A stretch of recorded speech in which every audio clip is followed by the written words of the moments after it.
What happens to American power in the Middle East when the strategy toward Iran quietly shifts from defeating the regime to simply surviving its geography? For the better part of the past 20 years, the organizing principle of Washington's posture toward Tehran was built on a specific, largely unquestioned assumption. That assumption held that overwhelming economic isolation, combined with the constant looming threat of conventional military superiority, could eventually compel the Islamic Republic to either fundamentally alter its regional behavior or collapse entirely under the weight of its own internal contradictions. But over the last several years, the trajectory has steadily moved away from that baseline. The version that gets reported and the version that is actually operating are not the same picture.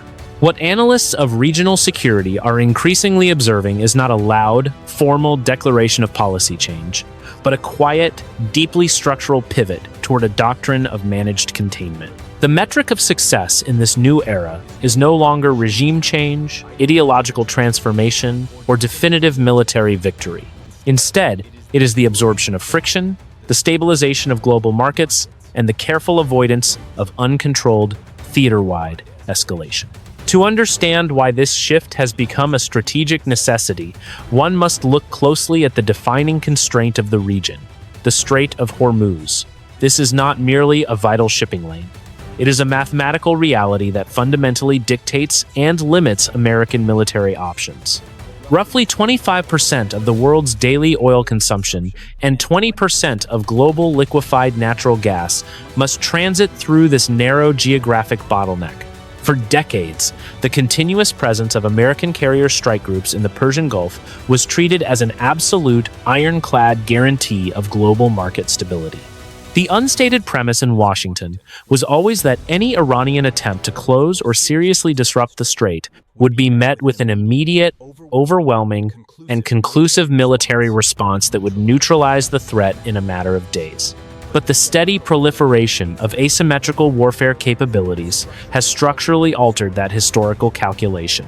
The deployment of cheap, highly mobile, and heavily fortified anti-ship missile systems, alongside vast networks of automated drones, means that a strategically patient actor can indefinitely choke this transit point without ever having to match American naval or air power in a conventional sense. The underlying strategic problem is that asymmetrical warfare, when deployed within such a highly confined geography, heavily favors the disruptor over the guarantor. Neutralizing thousands of dispersed, deeply buried missile launchers and drone facilities from the air is effectively a mathematical impossibility over a sustained timeline, at least not without committing to a massive, generational conflict that the American domestic electorate has explicitly and repeatedly rejected. Therefore, the strategic calculus has had to evolve to match the physical reality. The old grand strategy demanded definitive solutions and clear resolutions. The new framework quietly recognizes that the geography of the Persian Gulf creates a permanent, structural vulnerability that cannot be decisively defeated by force of arms, but can only be managed through endurance. This represents a profound generational shift in how power is projected and maintained. It means accepting that the current system in Tehran is a permanent fixture of the geopolitical landscape and that American strategy must adapt to outlasting it rather than attempting to dismantle it. This transition from a posture of offensive pressure to one of defensive endurance is not occurring in a vacuum, nor is it simply a matter of changing political administrations. It is being driven by a convergence of larger forces that are reshaping the foundation of how the security architecture of the Middle East was originally designed to function.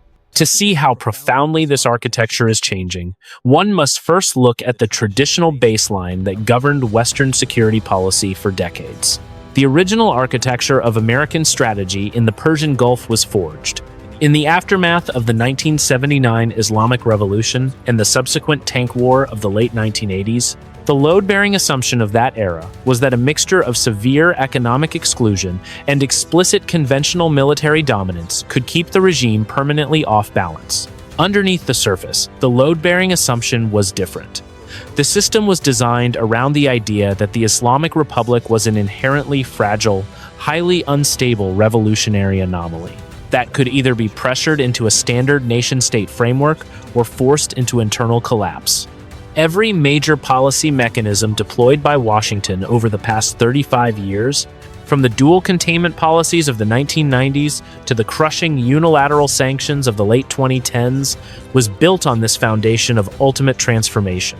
The primary operational arm of this baseline strategy was the continuous deployment of visible, overwhelming conventional military power directly to Iran's doorstep.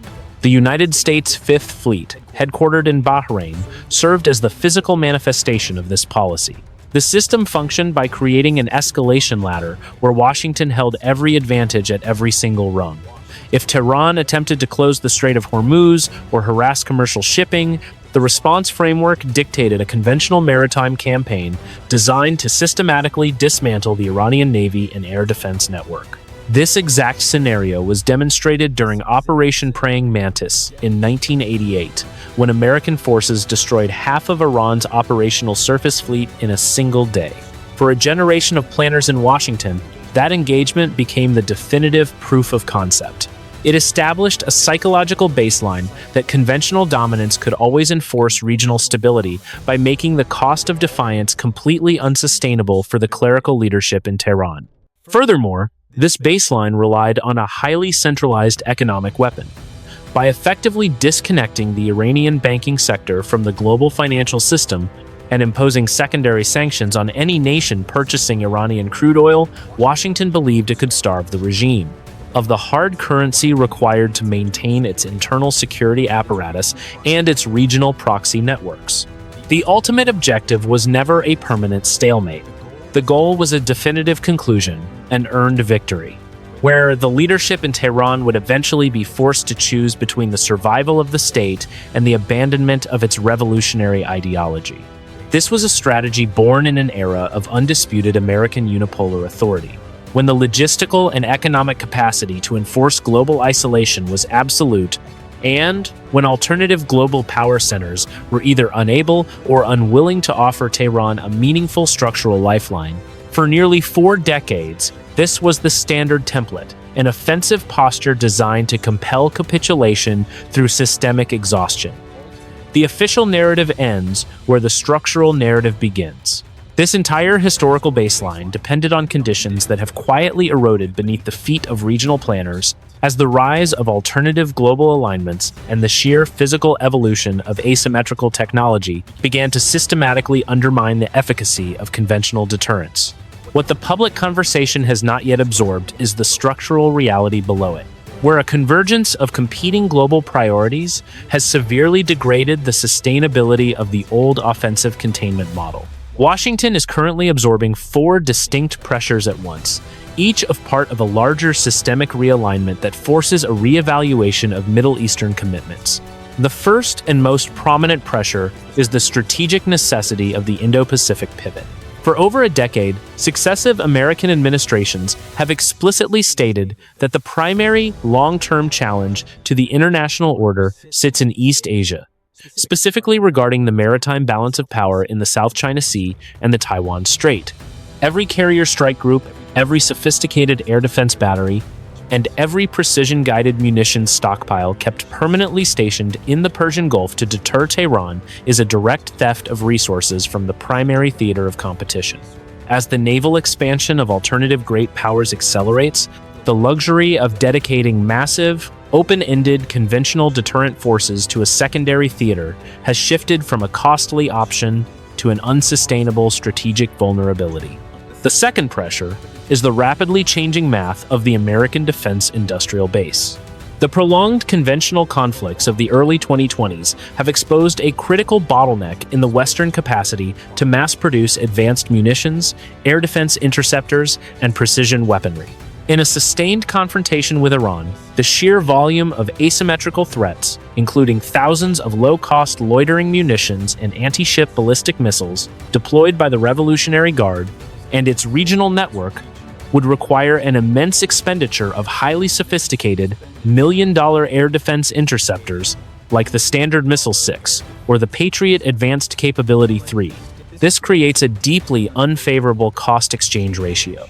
Washington would effectively be burning through finite, slowly manufactured high-end interceptors to defeat cheap, mass-produced drones. Over a multi-month campaign, this dynamic risks depleting the exact munitions stockpiles that are urgently required to maintain a credible deterrent posture in the Pacific or to support European security architectures. The third layer of pressure is economic, specifically the structural failure of total financial isolation. While the sanctions regime originally succeeded in cutting off Iran's access to traditional Western capital markets, it simultaneously forced Tehran to pioneer a highly resilient, parallel economic ecosystem. By establishing clandestine banking networks and utilizing gray market oil tankers, Iran has managed to secure a consistent baseline of revenue through energy exports to non-Western buyers, most notably independent refineries in East Asia. This alternative financial loop has insulated the regime from the kind of terminal economic collapse that the old baseline strategy anticipated. It has created a reality where the economic leverage of unilateral Western sanctions has hit a point of diminishing returns, rendering the prospect of forcing a diplomatic capitulation through financial strangulation effectively obsolete. Finally, there is the internal pressure of domestic electorate fatigue within the United States. 2 decades of grinding, inconclusive stabilization campaigns in Iraq and Afghanistan have created a profound public skepticism toward any military posture. That carries even a minor risk of escalating into a major regional war. This domestic political reality places a hard ceiling on how far any American commander-in-chief can push a policy of maximum pressure. The current administration, like its immediate predecessors, operates under the strict constraint that while a localized defensive strike may be politically defensible, any action that triggers an uncontrolled regional escalation that spikes global oil prices during an election cycle is a catastrophic political failure. Consequently, the internal logic of the system forces Washington away from provocative, offensive maneuvers and locks it into a defensive, status quo preserving loop. The specific developments of the recent period offer the clearest diagnostic signals that this strategic reorientation is already underway. When looking at the real-world operational choices made by Western commanders across the maritime corridors of the Middle East, a distinct pattern of behavior emerges. For decades, the standard response to regional provocation by state-sponsored actors was the threat of overwhelming retaliation aimed directly at the source of command and control. But recent operations in the Red Sea and the Gulf of Aden demonstrate a fundamentally altered approach. Instead of launching wide-ranging campaigns designed to decisively dismantle the logistical infrastructure of regional networks, military actions have been conspicuously limited to localized, defensive capability degradation. Interceptions of incoming drone waves and targeted strikes on active radar installations are precisely calibrated to manage the immediate threat while deliberately avoiding the kind of structural escalation that could spark a wider war. This operational restraint is a direct reflection of the shifting priorities inside the Pentagon. Multiple long-running indicators point toward a realization among senior planners that the old policy of rolling back the influence of the Islamic Revolutionary Guard Corps across the Levant is no longer viable within current resource constraints. What appears to be visible from open sources is a transition toward what specialists call an active denial posture. In this framework, the goal is not the total eradication of hostile capabilities, but the creation of an acceptable baseline of security, where commercial traffic can survive despite a persistent threat environment.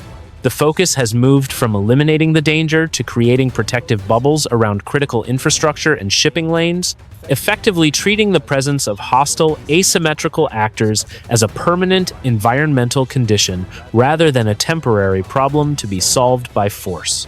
This development connects directly back to the primary geographic constraint of the entire theater, the structural vulnerability of the Strait of Hormuz. Planners are acutely aware that any offensive action deemed too aggressive by the leadership in Tehran could instantly trigger a symmetric response at the global economy's most sensitive bottleneck. If Washington were to cross certain unstated red lines by targeting core command structures inside the Iranian homeland, the immediate operational consequence would likely be a massed deployment of sea mines, fast attack craft, and land-based anti-ship missiles clustered around the strait. Because a crisis of that magnitude would immediately threaten a quarter of the world's daily energy transit, the primary directive governing every local engagement has become the preservation of maritime stability above all else. The necessity of keeping the strait open acts as a powerful brake on offensive ambition, locking the United States into a cycle of reactive containment. By observing how these defensive engagements are conducted, it becomes clear that the metric of victory has been entirely redefined. Success is no longer measured by the territory seized, the regimes altered, or the networks dismantled. Instead, it is measured by the number of days commercial shipping continues to flow without a systemic disruption to the global supply chain. This is a strategy of pure management, an acknowledgement that in a world of competing great power priorities, the most prudent course of action is to absorb a tolerable level of friction rather than risking an uncontrollable conflict that Washington can neither afford nor conclusively win. To understand why this shift toward a doctrine of managed containment is happening, one must look closely at the internal calculus operating inside the decision-making loops of both Washington and Tehran. The choices being made by leadership cohorts on both sides are not driven by sudden ideological breakthroughs or a newfound mutual trust. Instead, they are the logical product of overlapping institutional constraints and deeply pragmatic survival instincts that render the pursuit of absolute victory functionally impossible. Inside Washington, the internal math is dominated by a strict baseline of resource allocation across multiple global theaters. Senior planners within the defense establishment operate under the constant realization that a full-scale conventional campaign to decisively neutralize Iran's military infrastructure would require a massive, multi-year redirection of maritime and aerial assets. This reality collides directly with the overarching institutional mandate to prioritize long-term strategic competition in the Indo-Pacific region. Every carrier strike group deployed to the Persian Gulf to enforce a more aggressive posture represents a deliberate, high-risk gap in the deterrence architecture designed for East Asia. Furthermore, the modern logistical reality of precision munition stockpiles places a severe structural constraint on American ambition. Intercepting massed waves of low-cost drones and ballistic missiles requires an immense consumption of advanced, slowly manufactured air defense interceptors. For the political and military leadership, spending finite high-end munitions to achieve a temporary tactical victory in a secondary theater is a compromise that fundamentally undermines global readiness. On the other side of the equation, the internal math guiding the leadership in Tehran is equally calculated and survival-driven. While the official rhetoric of the Islamic Revolutionary Guard Corps continues to project a narrative of continuous defiance and revolutionary triumph, the actual operational behavior of the regime reveals an acute awareness of its own conventional limitations. The supreme leader, Ali Khamenei, and the broader clerical elite understand that a direct, unconstrained conventional confrontation with the United States would inevitably result in the catastrophic destruction of their core economic assets and command structures, potentially destabilizing their internal grip on power. Therefore, Tehran's strategy relies entirely on maintaining a calibrated level of tension that falls precisely below the threshold of triggering a decisive Western military intervention. By utilizing decentralized regional networks and mobile asymmetrical systems, the regime can project power and assert its regional relevance without ever crossing the line into a total war that it cannot survive. The domestic political environment inside Iran also reinforces this equilibrium. Facing persistent economic pressures and internal societal friction, the ruling coalition utilizes the external friction with Washington as a primary tool for maintaining institutional cohesion, but they cannot afford the domestic strain of an all-out conflict. The version that gets reported and the version that is actually operating are not the same picture, because beneath the public threats, both capitals are locked into a shared structural incentives loop, where maintaining a volatile but predictable stability is infinitely preferable to the alternative of an unmanageable regional explosion. The downstream effects reach further than the headlines suggest. particularly when observing how traditional regional allies are processing this fundamental shift in American grand strategy. For decades, the capitals of the Gulf Cooperation Council, most notably Riyadh and Abu Dhabi, operated under the assumption that their security partnerships with Washington guaranteed an ultimate conventional shield against Iranian hegemony. The implicit bargain was clear. The Gulf states would ensure the steady flow of energy to global markets, and in return, the United States would use its peerless military apparatus to decisively check and, if necessary, dismantle any aggressive expansion by the Islamic Revolutionary Guard Corps. However, the observable transition from an offensive, victory-oriented framework to a defensive posture focused purely on stability has forced a profound reassessment of this foundational contract. In Saudi Arabia, senior policymakers have spent the past several years digesting the reality that an American strategy focused on managing friction rather than resolving it leaves their critical infrastructure permanently exposed to asymmetrical disruption. The baseline pivot occurred in the autumn of 2019 when a sophisticated drone and missile strike temporarily neutralized half of the kingdom's oil production capability at Abi Qaiq and Kurais. The lack of a conventional American military retaliation to that specific event served as a structural wake-up call for the Saudi leadership.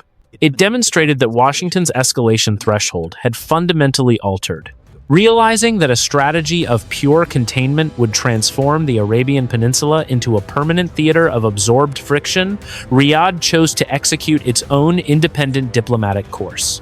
This realization directly paved the way for the Beijing-mediated normalization agreement between Saudi Arabia and Iran in the spring of 2023, a diplomatic hedge designed to de-escalate tensions directly with Tehran rather than relying on an American deterrent that was quietly withdrawing its offensive guarantees. Similarly, the United Arab Emirates has adjusted its external position to mirror this new landscape of managed containment.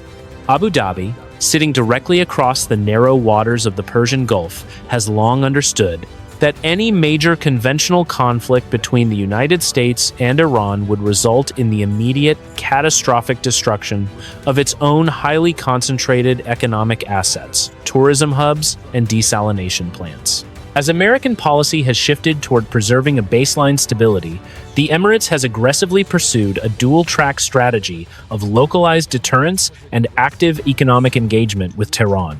By maintaining open channels of communication and serving as a vital financial conduit for non-sanctioned trade, the United Arab Emirates is attempting to make itself too economically valuable for Tehran to disrupt, effectively replacing a fading American security umbrella with a complex web of mutual commercial interdependencies. Meanwhile, Jerusalem reads this structural shift through an entirely different lens of existential urgency. For Israel, an American strategy that prioritizes stability and the avoidance of escalation over a definitive neutralization of the Iranian nuclear program is viewed as a profound strategic vulnerability. While Washington views managed containment as a pragmatic method to preserve resources for the Indo-Pacific theater, the Israeli security establishment sees it as a policy that grants Tehran the time and space necessary to achieve structural nuclear breakout capacity while maintaining its ring of hostile proxy networks along Israel's borders. This divergence in internal math has created an unprecedented tension within the traditional alliance. It has forced Israeli planners to increasingly contemplate independent, high-risk, conventional operations designed to disrupt the Iranian nuclear architecture, operating under the assumption that they can no longer rely on Washington to deliver a decisive, structural conclusion to the conflict. The regional actors are no longer waiting for an American victory. They are actively reordering their alignments to survive an era of permanent American management. What appears to be visible from open sources is that this entire strategic reorientation reached a critical inflection signal during the prolonged maritime engagements across the southern Red Sea and the Gulf of Aden. The sustained deployment of Operation Prosperity Guardian, an international naval coalition led by the United States to protect commercial shipping from persistent drone and missile attacks, serves as the defining practical demonstration of the new doctrine. In previous eras of Western military planning, an ongoing disruption to a major global trade artery would have automatically triggered an intensive, multi-carrier air campaign aimed at completely neutralizing the command structures, supply depots, and manufacturing hubs of the attacking faction. Instead, the operational choices made over a period of many months revealed a deliberate decision to absorb the disruption within acceptable limits. The Western coalition focused its immense technological superiority almost entirely on intercepting incoming threats at the point of impact, rather than launching the kind of total escalatory campaign required to eradicate the underlying capability. This was the moment the shift from victory to stability crystallized into an active, observable reality. This inflection signal highlights the deep path dependence problem that now traps Washington within its current Middle Eastern posture, making any easy resolution or clean exit effectively impossible. Path dependence occurs when a system becomes so locked into a historical sequence of choices that the structural cost of changing direction becomes prohibitively high. For over 4 decades, the United States has built an extensive, highly specialized network of military bases, bilateral security agreements, and operational habits designed specifically to enforce regional hegemony. To abruptly abandon this architecture would not merely create a localized power vacuum, it would signal a systemic retreat that could severely damage American credibility across other higher priority theaters of great power competition. If regional allies conclude that Washington is entirely unwilling to defend the status quo, their incentive to align with alternative global powers or to pursue independent nuclear capabilities accelerates dramatically. At the same time, the alternative path of returning to an aggressive, victory-oriented strategy of maximum pressure is foreclosed by the physical reality of modern asymmetrical proliferation. Planners in Washington are fully aware that any attempt to decisively break the current stalemate would require crossing a threshold that instantly endangers the global economy. The mathematical reality of the Strait of Hormuz, where 25% of the world's daily oil transit sits exposed to low-cost disruption, acts as a permanent structural brake on American offensive ambition. Because the system cannot advance toward a definitive conventional victory without risking an economic shock, and because it cannot retreat without destroying its global alliance architecture, it is trapped in a self-perpetuating loop of managed containment. The actors are stuck precisely because the current state of volatile, high-cost stability is the only outcome where all sides can avoid a catastrophic escalation, that they are structurally unequipped to survive. Extending the current trajectory produces 3 observable possibilities for the regional security architecture over the next decade. The first and most likely path, conditional on the current structural pressures continuing, is the formalization of a low-intensity endurance state.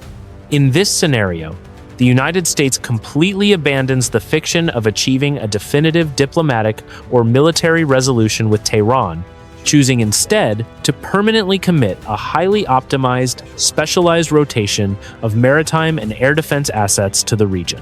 This configuration would function not as an offensive vanguard designed to threaten the survival of the clerical leadership, but as a permanent kinetic shield designed to absorb, deflect, and minimize the economic fallout of asymmetrical harassment. For Tehran, this outcome is highly tolerable. It allows the regime to maintain its revolutionary legitimacy and internal cohesion through managed external friction while avoiding the catastrophic consequences of a total war. For Washington, it represents a costly but predictable insurance policy, an acknowledgement that the preservation of global energy flows requires a continuous, unglamorous expenditure of defense resources that can never be fully drawn down. The second scenario, which carries a moderate probability, involves a structural collapse of the containment model into localized horizontal escalation. This path would likely be triggered if the delicate, unstated rules of engagement that currently govern the friction are breached by a tactical miscalculation or an unintended mass casualty event. If a localized drone strike or ballistic missile were to successfully bypass Western maritime shields and cause catastrophic damage to a primary capital ship or a major civilian infrastructure hub, the internal political math within Washington or its regional allies would shift instantly. The policy of stability would be temporarily overridden by the political necessity of a visible, punitive response. However, because the underlying physical constraints of the theater remain unaltered, such an escalation would not lead to a march on Tehran or a regime-transforming conventional campaign. Instead, it would produce an intense, multi-week exchange of precision missile strikes and anti-ship salvos that would temporarily paralyze global energy markets. Before the actors, exhausted by the immense consumption of finite munitions stockpiles, are forced by international pressure to reconstitute a new, even more heavily armed baseline of containment. The third and least likely trajectory is a comprehensive, grand strategic realignment, mediated by external great powers. This scenario assumes that the economic and diplomatic influence of alternative global actors, particularly Beijing and Moscow, expands to the point where they can effectively underwrite a permanent security architecture that replaces the traditional Western umbrella. Under this framework, the continuous integration of the Iranian economy into non-Western financial loops would reach a level of maturity, where the regime no longer requires the lever of regional instability to project power or secure its survival. Simultaneously, the rising cost of maritime insurance and the strategic demands of the Pacific theater would compel Washington to execute a controlled, formal withdrawal of its remaining heavy conventional units from the Persian Gulf. While this outcome would theoretically deliver the regional stability that current policymakers seek, it would represent a historic transformation in the global balance of power, marking the formal conclusion of the unipolar era in the Middle East and leaving traditional Western allies to navigate a multipolar landscape, where security must be negotiated directly with their largest geographic neighbor. To determine which of these distinct paths the regional order will take, analysts are closely monitoring a specific set of underlying operational and diplomatic signals. To determine which of these distinct paths the regional order will take, analysts are closely tracking a specific set of underlying operational and diplomatic signals that will serve as early indicators of systemic change. The first and most critical indicator sits within the domain of naval deployment patterns and maritime insurance rates across the primary shipping corridors of the Middle East.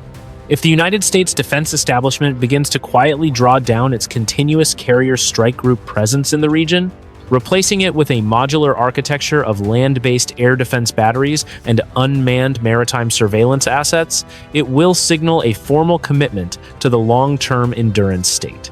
Conversely, any sustained increase in commercial maritime insurance premiums throughout the Persian Gulf, despite the continuous presence of Western naval coalitions, will indicate that the cost of absorbing asymmetrical friction is becoming economically unsustainable for global shipping firms, pushing the system closer toward localized horizontal escalation. The second indicator to watch is the specific trajectory of domestic energy infrastructure development within the oil-exporting states of the Gulf Cooperation Council. Analysts are particularly focused on whether Saudi Arabia and the United Arab Emirates accelerate the construction of alternative bypass pipelines designed to transport crude oil directly to terminals outside the Persian Gulf, such as the East-West Pipeline to the Red Sea or the Fujairah terminal on the Gulf of Oman. A rapid expansion of these alternative transport networks would reveal a structural calculation by the Gulf leadership that the Strait of Hormuz can no longer be guaranteed as a secure transit point under an American doctrine of managed containment. This development would effectively decouple a significant portion of global energy supplies from the immediate geographic proximity of Tehran, altering the strategic value of the bottleneck and potentially granting Washington greater freedom of maneuver to reduce its regional military footprint. The broader consequences of this strategic shift reach far beyond the immediate geography of the Middle East, altering the structural calculations of great powers on a global scale. By demonstrating that an offensive strategy of total financial isolation and conventional deterrence can be blunted through patient, asymmetrical resistance, the current landscape offers a powerful template for other middle-ranking powers seeking to challenge the international status quo. In East Asia and Eastern Europe, competing great powers are closely studying how Washington has been forced to ration its high-end air defense interceptors and precision munitions to manage a secondary theater, concluding that the opening of multiple localized fronts can effectively exhaust the logistical capacity of the Western alliance architecture. The historical consequence of America's pivot from victory to stability is the irreversible erosion of the unipolar model of global security management, forcing a transition into a fragmented international order where regional actors must rely on local balances of power and competitive diplomacy rather than the absolute guarantees of a single global hegemon. Most analysis of the past several months has assumed that the relevant question is how Washington can reestablish a credible conventional deterrent to completely halt Iranian regional expansion, or what combination of tactical strikes will finally convince Tehran to abandon its decades-long proxy network. That framing rests on an assumption that no longer matches the structural picture of the Middle East. The belief that a definitive conclusion can be enforced by a single outside superpower belongs to a unipolar moment that has quietly slipped into history. The harder question, the one that the data is actually pointing toward, is how global energy consumers and regional states will construct a stable security architecture when it becomes undeniably clear that absolute American military victory is a geographic and mathematical impossibility. Because if the answer to that question is what the underlying conditions suggest, then the continuous, low-intensity friction across the maritime choke points of the region is not a temporary crisis to be solved, but a permanent baseline that must be endured, budgeted for, and managed indefinitely. The policy conversation in Western capitals has simply not yet caught up to that reality. When we look back at the original design of the regional order, the system was built to deliver outcomes. It was built around the idea that isolation leads to capitulation, and that the presence of a carrier strike group automatically resolves a crisis. But in an era defined by the proliferation of cheap, mass-produced, asymmetrical systems, the traditional tools of power projection are no longer generating the same strategic returns. The mathematical vulnerability of the Strait of Hormuz functions as a permanent structural veto over offensive ambition, forcing the United States into a reactive, status quo preserving loop. This reorientation toward a doctrine of managed stability is a rational adaptation to a world of competing priorities, particularly the pressing structural necessity of the Indo-Pacific pivot.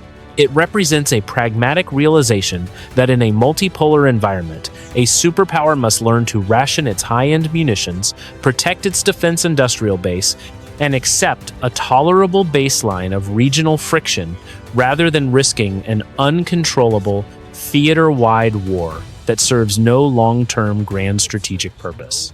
This leaves the traditional allies of the West in a deeply complex position. As Washington transitions from a posture of absolute containment to one of active denial, the capitals of the region are being forced to abandon their historical reliance on an unconditioned American shield. The independent diplomatic hedging we are observing from Riyadh and Abu Dhabi, alongside the existential urgency driving decisions in Jerusalem, are not random deviations from the alliance. They are the direct product of actors learning to navigate a system where American strategy prioritizes systemic equilibrium over decisive triumph. The ultimate consequence of this shift is an international order that is increasingly fragmented, where security is no longer guaranteed by a single global hegemon, but must be continuously negotiated, defended, and managed by those who actually live within its geography. Which framing of this strategic shift do you find more compelling? Is Washington executing a necessary and pragmatic reallocation of finite resources to prepare for a greater great power competition in the Pacific, or is this transition to managed containment a dangerous demonstration of managed decline that will ultimately invite greater regional instability? Leave your thoughts in the comments below. And if you want to follow how these long-term structural shifts continue to reshape global politics, make sure to subscribe to the channel so you do not miss our next deep dive analysis.